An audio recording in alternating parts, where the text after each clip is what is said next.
A Page's Price. Book 1 of Oathsworn. Written and narrated by Dwayne A. Thomason. Dedication.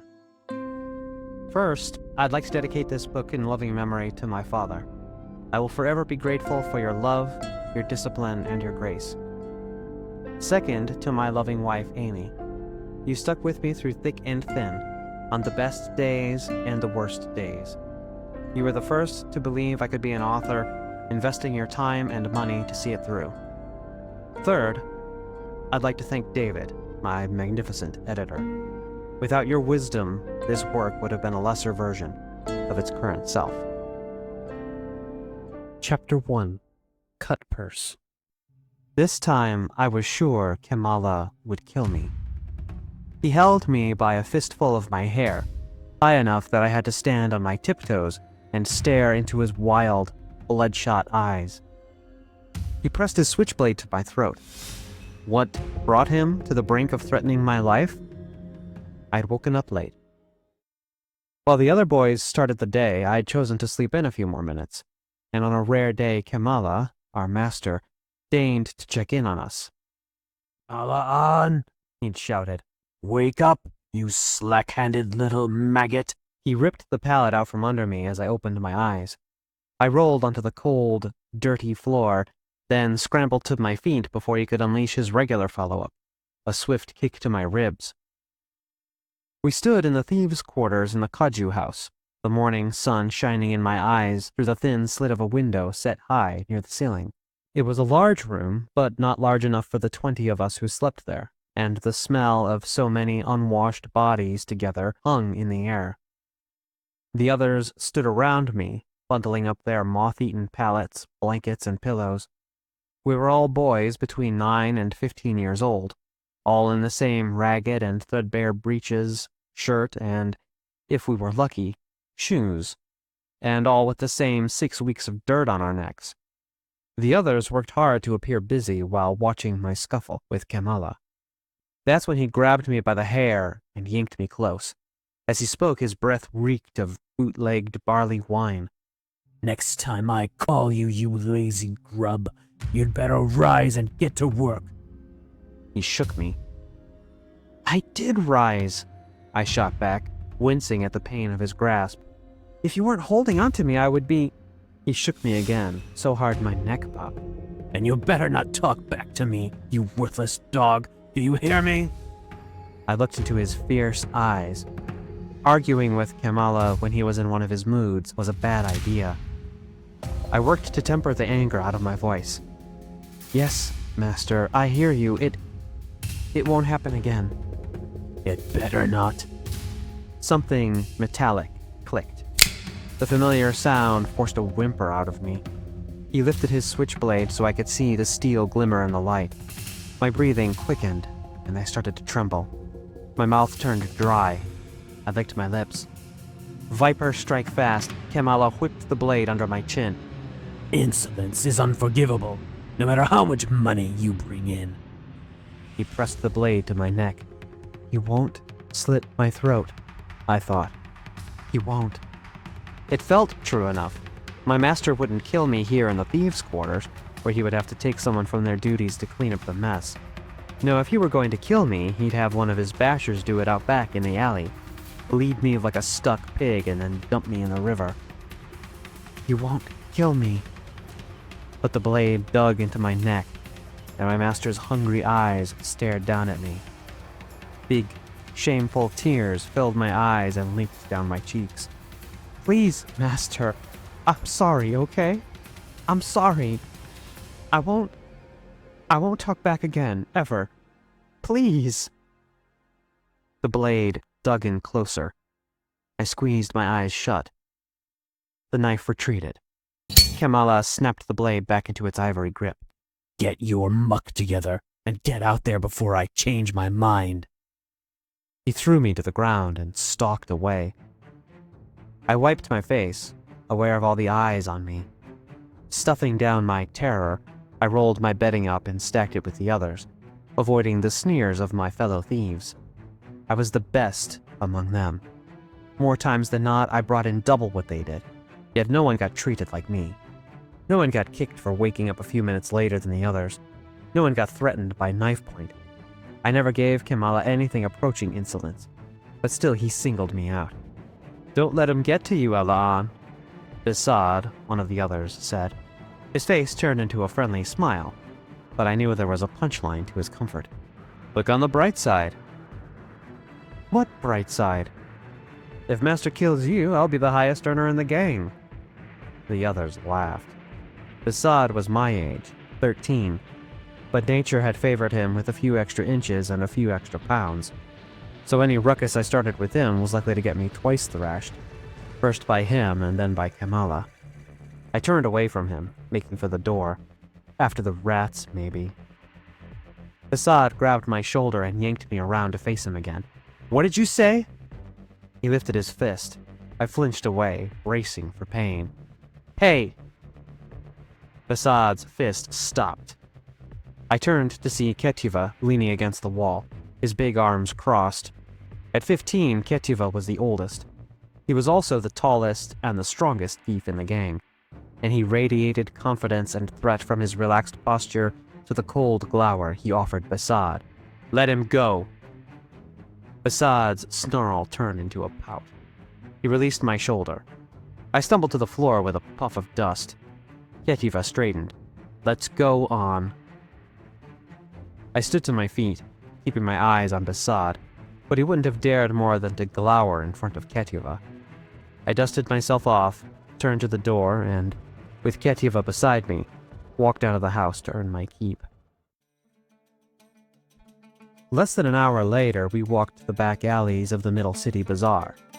The morning sun shone over Talismal, the city of my birth, its blistering heat undiminished by the cool breeze wafting westward from the sea, along the bloated river delta and up past the ancient city walls. The homes and shops of lesser merchants rose 2 and 3 stories on either side, their cracked plaster walls offering shade against the oppressive heat. Bits of old crates or barrels, broken furniture, and empty bottles lay stacked against the walls here and there. A small pack of rats feasted on a pile of rotted fruit. They scattered as we approached them, only to gather again once we passed. I kicked a bottle out of my path. "It isn't fair. I bring in way more than Besad, but you don't see Master wagging him by the hair, do you?" Ketiva rolled his eyes. "That's because Besad gets up on time and doesn't talk back." "Who cares if I sleep in a few extra minutes? I'm the best ripper in the gang. That's all that should count to get respect." "What do you want? You want Master to pat you on the head? Give you a big hug?" I scowled. "Shut up, Cat. I'm serious, An. You're a thief. And it don't matter how much you slit. I heard Gamir and the others talking, them that worked over the Pearl Traders Guild, and in a month of work they brought in almost 10,000 farah. You're never going to get that much cutting purses. That's what I need. My own shakedown crew. Then I'd show him." I stopped and turned to a building on my left. It was 3 stories tall, made of old mud bricks with little of the plaster remaining. The back door was boarded up, as was a 2nd-story window, but I wasn't interested in going inside. Ketiva and I had been using its roof as our lookout for the past few days. I jumped and grabbed at the exposed lintel over the door and scrambled up with Ketiva behind me. I leaped over the parapet and onto the house's terraced roof, then turned to give him a hand. Once on his feet, he clapped the dust off his hands, revealing the gap where his left ring finger should have been, then strode towards the front of the building. "What you need is to stay in line. Master's never going to respect your efforts, and if you don't learn to control your mouth, he'll be the least of your worries." "What do you mean?" "I mean Besad. You keep making enemies of bigger kids and you're going to get killed. I should have let him nail you just to teach you a lesson." "Besad's just a jackal." "Yeah, but a jackal has teeth. And if you ever try that nonsense with one of the bashers, you're going to end up with an extra smile right under your chin." I frowned at his back, but rubbed my neck at the same time. The thought brought to mind the feel of Ketiva's switchblade digging into the soft flesh there. I shivered, then shook the image away. I joined Ketiva at the building's front and leaned over the parapet to watch the crowds below mill about. Up on the roof, where there was no shade, the heat was stifling, a physical force bearing down on me. The smells of the market, sweat, salted pork, incense, and perfumes wafted my way, mingling with the salty scent of the sea that might have been my imagination. I ran the back of my hand across my forehead. Lasted heat. Let's find a few easy marks and spend the rest of the day swimming. He shook his head, glowering at the crowd below. There are no easy marks. He rubbed at the stump of angry flesh where his finger used to be. I thought about apologizing, but Ketyva wouldn't accept it. I turned back to the crowd. The street below was wide, paved in dull cobblestones and flanked on both sides by peddlers' stalls, all covered in colorful canvas fluttering in the hot breeze. Soon, I was smiling.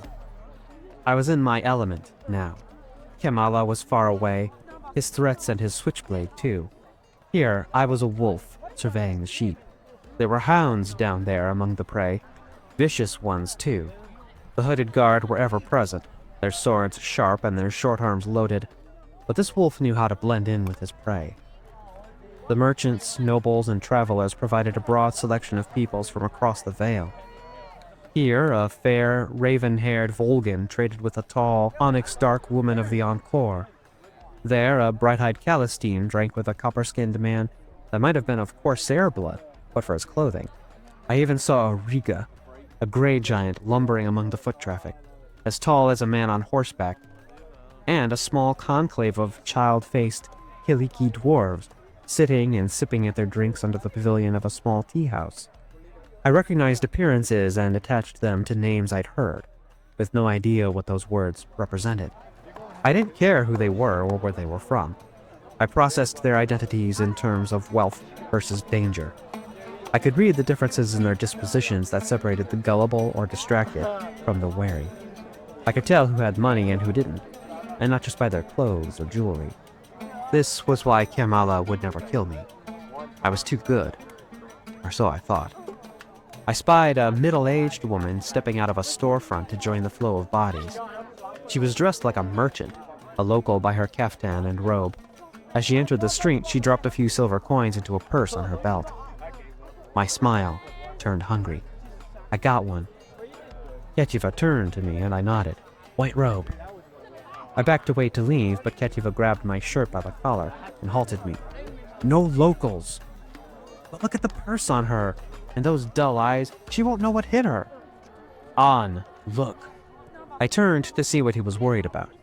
A pair of men followed the same direction as my mark, not 20 paces behind her. Male hauberks shined under their blue jackets. Each wore a rounded conical helm over a blue hood and mantle. They had swords sheathed at their sides and short arms tucked under their belts. I'm not afraid of any hooded guard. Let me go, Ket. On, don't, not again. I wrenched myself out of his grip and rushed back to the alley. Don't worry, I'll be right back. I climbed down the back wall. My feet planted into the alley's packed earth, and I jogged around the building toward the road. In the shadow of the alley, I waited for my mark to pass, drawing my dagger and hiding it under my sleeve. I watched her go. Look at her, I thought. Dull-eyed fool, probably doesn't know the hour. She never noticed me, and why should she? Hundreds of people milled around on the street, and I melted easily into the alley's shadow. I waited for her to pass me by, then counted to 10, slowly. I stepped out into the street and followed her. Once among the crowd, I was no longer a thief. I was just another passer-by, earning no more mistrust than a barefoot priest. I was a runner, a delivery boy, or maybe a young laborer heading to the work lines. Sure, I looked poor, dirty, and down on my luck, but I couldn't have been a thief. I looked too innocent. I wore no brands. I had all my fingers. I drew closer to the mark, waiting for my opportunity. A young man with a heavy-laden basket pushed out of a door before us without looking where he was going. I turned the dagger in my hand. The man collided with my mark. The two staggered. I stepped in. I slotted my dagger into the woman's purse and twisted. Several coins fell through the slit into my outstretched palm.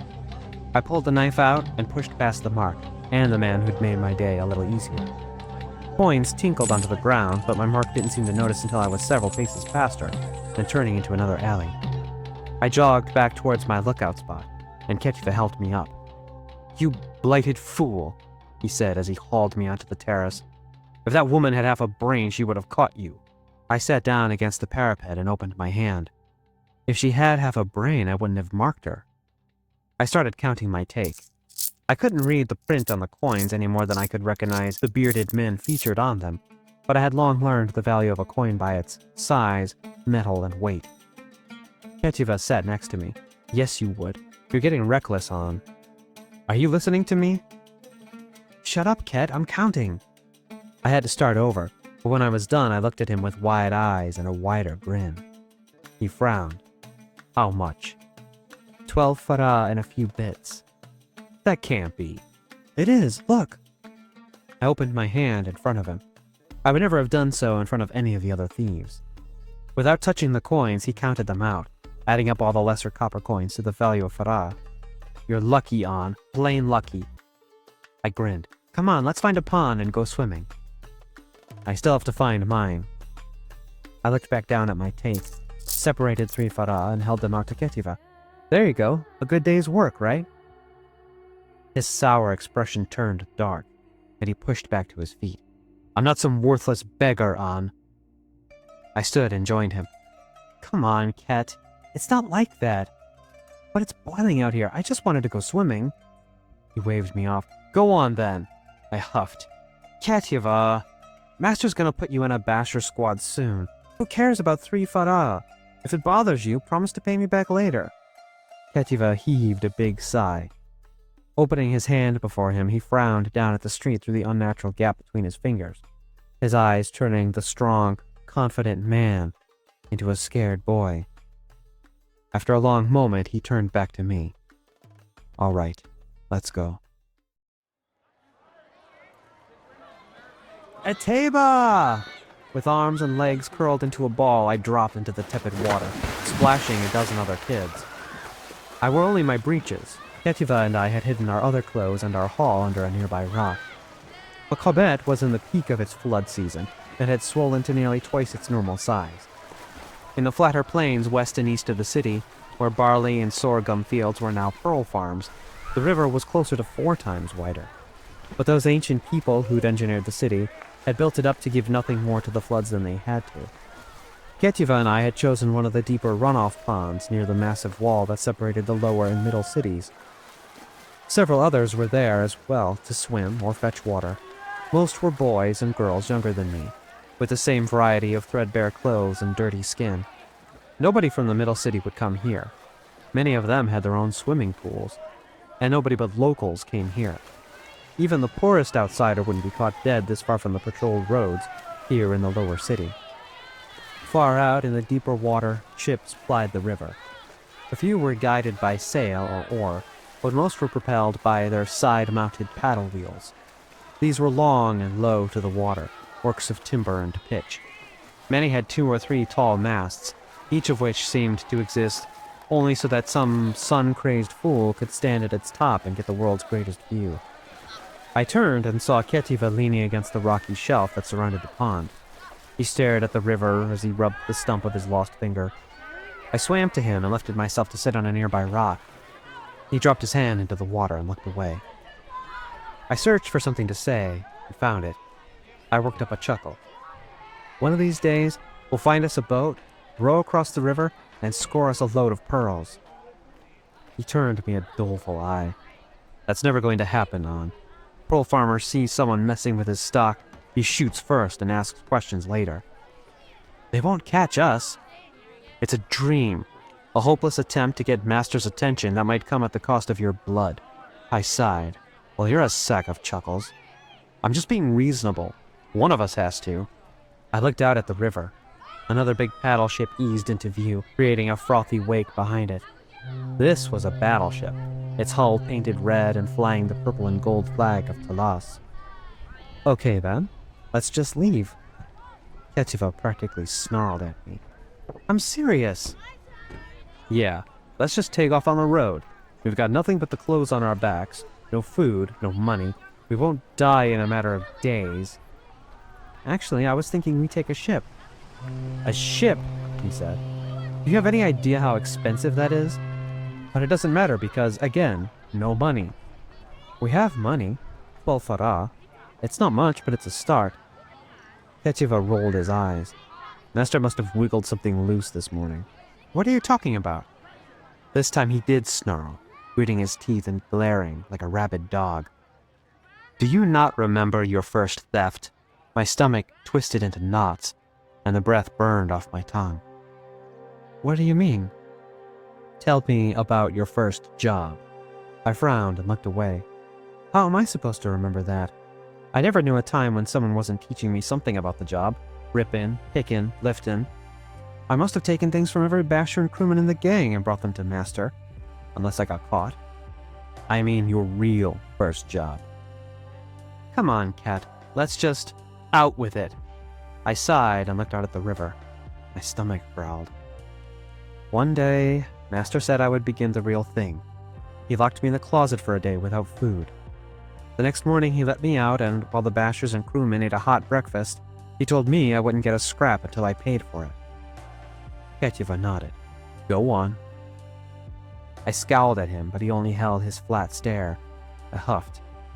On my way out, one of the bashers put his arm around me and whispered in my ear.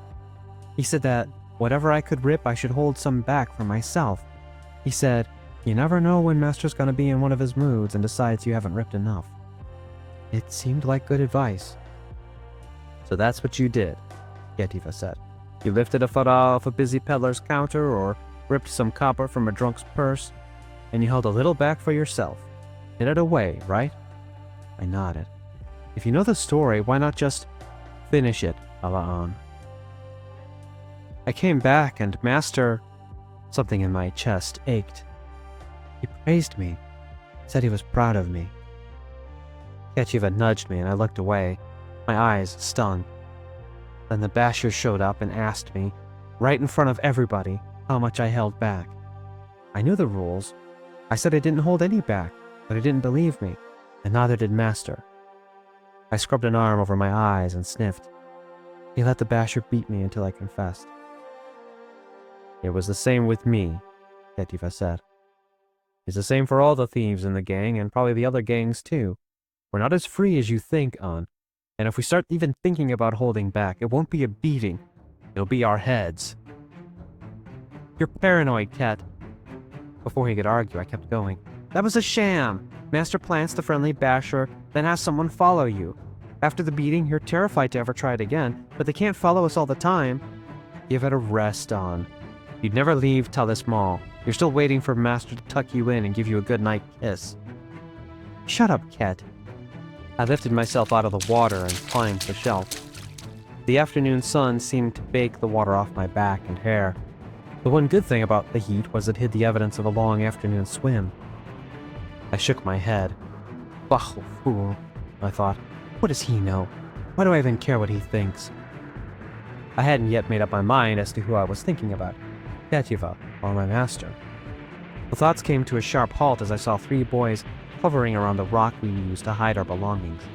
Basad, Gosher, and Taki, all Kaju thieves.